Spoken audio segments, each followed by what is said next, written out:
안녕하세요. 대한민국의 정부가 위기 대응할 기구를 만들거나 아니면 경제 관료들이 대한민국 경제에 매우 어려운 일이 생겼을 때 대처할 수 있는 컨티전시 플랜, 액션 플랜 이런 것들을 내놓지 못하고 있다 보니 기업들은 각각 알아서 자기들 나름대로 비상경영 체제에 돌입하고 있다라고 합니다. 결국에는 기업이라고 하는 곳이 정부보다 더 발빠르게 움직이고 더 지금 현재의 경제 상황을 우려스럽게 보고 있다라는 겁니다.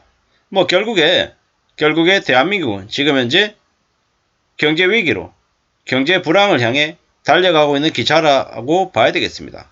이미 이명박, 박근혜, 문재인 정부를 거쳐오면서 계속 그러한 모습을 향해 달려가고 있었죠. 가계부채가 지금은 무려 1870, 1880조, 거의 1900조에 육박하죠. 기업부채도 1000조, 정부부채도 1100조, 다 합치면 5000조가 넘는다라고 합니다. 그 중에서 기업들이 아까 말씀드렸던 1000조 부채가 있는데 그 중에서 532조가 1년 내에 갚아야 될 돈이랍니다. 1년 내에 그 빚이 연장이 안 되거나 이자 부담이 더 커지면 그냥 이제 뒤흔들린다라고 이제 봐야 되는 거죠. 매우 심각하고 우려스러운 상황이죠.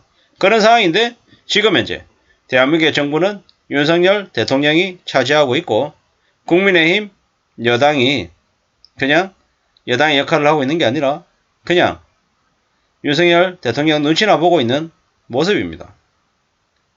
여당 보수 안에서도 매우 뛰어난 정치인들이 있고 경제 관료들도 많고 대한민국을 제대로 이끌 정말 합리적이고 정말 소신 있는 보수의 정치 관료들이 되게 많은데 그런 이들이 지금 정부 아래에서는 하나도 안 보입니다. 그러다 보니까는 김친태 같은 놈이 강원도를 망가뜨렸죠. 레고랜드 부도 내버리고 지가 안 한 것처럼 떠들어대고 있는 거죠.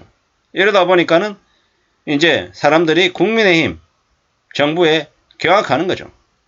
도대체 IMF 1997년도 그랬고 2008년 리만 때도 그랬고 이번에도 또 보수 정부냐 이렇게 얘기하는 거죠.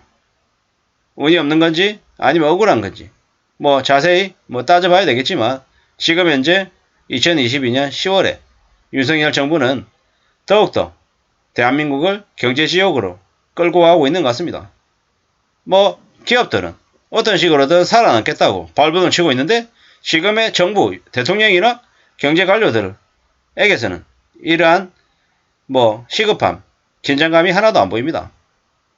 나름 열심히 하고 있는 것처럼 떠들어대는데 그들이 적어도 기업들의 모습에 반만 닮아도 좋겠다는 생각을 해봅니다. LG전자는 벌써 전시작전 상황실을 만들기로 했답니다.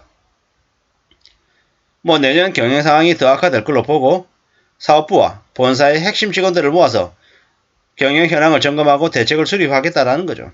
SK도 마찬가지고요. SK의 최태원 회장이 위기가 올 것 같다. 중국, 대만, 북한 핵실험 등 지정학적 요인까지 겹쳐서 자금 경색이 더 심해질 수 있다. 위기관리 매뉴얼을 준비하라고 강하게 얘기하고 있습니다. 레고랜드에서 촉발된 자금 경색이 이제 대한민국 전체로 확산되고 있죠. 이제 올해 급격한 금리 인상 여파가 6개월 뒤에 본격화되면 실제로 반영이 되면 하강 국면으로 접어든 경영 실적이 내년에는 더 꼬그라진다라는 거죠. 이런 상황에서 시장의 자금마저 이제 급속하게 얼어붙으니까 이제 기업들은 망하지 않을까라는 걱정을 하는 거죠. 사상 최대로 치솟은 기업 단기 차입금 수치를 보면 더 놀라운 거죠. 2019년에 389조, 지금은 532조라는 거죠. 많이 늘었습니다. 원룸 만들고 투자 줄이고 단기 자금 끌어쓰고 흑자도산 우려까지 이제 염려를 하는 거죠. 이러한 상황입니다. 포스코는 지금 현재 주요 계열사의 CFO, 재무책임자들을 2주에 한 번씩 모아서 비상경영 대응 팀 회의를 열고 있답니다. 환율의 움직임이 심상치 않고 금리 상폭이 크고 점점 더 문제가 눈에 보이니까 그렇게 하는 거죠. 삼성그룹도 계열사별 회사채 현황을 파악하고 롯데는 그룹 차원에서 최근에 자금 이슈가 발생했던 롯데건설에 대해 자금 운용 사항을 매일 보고받고 있답니다. 이게 현실입니다. 그리고 일부 기업들은 투자 계획을 연기하거나 처리한답니다. 현대차는 24일날 올해 투자 계획을 연초 9조 2천억에서 8조 9천억으로 하향 조정했답니다. 뭐 SK 하이닉스도 반도체 공장 증설 투자를 보류하고요. 하나솔루션도 공장 설립 계획을 철회하고 뭐 이런 상황에서는 영업이익을 10%에서 20% 이상 보장할 수 없으면 차라리 안 하는 게 낫겠다라고 판단한답니다. 기업이 계속 긴축 경영에 돌입하고 있지만 뭐 상황은 점점 더 안 좋아지는 것 같습니다. 지금 윤석열 정부가 50조의 유동성을 긴급 공급하겠다라고 얘기했지만 기업들 사이에서는 턱없이 부족하다라고 얘기한답니다. 흑자도산 우려를 얘기하고 있습니다. 김진태라고 하는 경기도지사를 어떻게 해야겠습니까?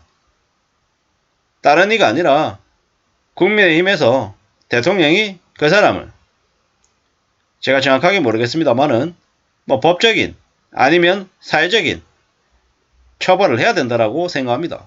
다시는 정치권에 발을 못 붙이게 만들어야 된다고 생각합니다. 너무 막장짓을 했어요. 대한민국 경제에 불을 붙여버렸어요. 지옥으로 가는 길을 말이죠. 열어버렸다라는 겁니다. 저래놓고도 지금 남 얘기하고 있죠. 유체이탈. 지금은 매우 어렵습니다. 김진태라고 하는 놈이 불을 질러가지고 건설업계 전체가 위기감이 최고조라고 합니다. 막장이죠. 금리가 올라서 자금 조달 비용도 커졌는데 이 분양은 늘고 있고 뭐 부실이 발생하고 뭐 돈줄이 막힐 수 있는 거죠. 롯데건설이 7천억을 급하게 땡긴 건 롯데건설 같은 기업도 대기업도 지금 상황이 여의치 않다라는 거죠. 롯데건설이 그 정도면 다른 지방 건설사는 더 안 좋아질 거다라고 봐도 무방하겠습니다. 참 충격이 아닐 수 없는 거죠. 지금 기업들은 이렇게 정신 바짝 차리고 앞으로 어떻게 대응해야 될지 고민하고 있는데 대기업들은 저러고 있는데 정부는 어떻습니까? 정부는 막장이라는. 대한민국의 정부가 무책임하고 사명감이 없고 제대로 일하려고 하지 않다 보니까 한국이라고 하는 배가 침몰하는 겁니다. 서서히 침몰하고 있고 선장이라고 하는 놈이나 갑판장이라고 하는 놈이 그냥 나 선장이야 나 갑판장이야 하고 어깨에 힘주고 다니고 그냥 과시하고 세력을 드러내고 뭐 멋있는 척하고 다니고 있습니다. 이게 뭔가 싶은 거죠. 대한민국이 앞으로 국가신용 등급이 떨어지고 대한민국의 경제가 침몰하고 많은 사람들이 구조조정되고 더 충격적인 일을 겪어도 하나도 이상하지 않을 것 같습니다. 왜냐? 지금의 정부 아래에 있는 이들이 기업에 있는 비상경영 체제를 따라하기는커녕 그러한 것들을 흉내낼 능력조차 없는 노래갈 생각도 없는 놈들로만 가득 차 있기 때문입니다. 아무쪼록 우리는 지금 현재 상황을 잘 대비하고 각자 도생하는 길 말고는 따로 길이 없는 것 같습니다. 이상입니다.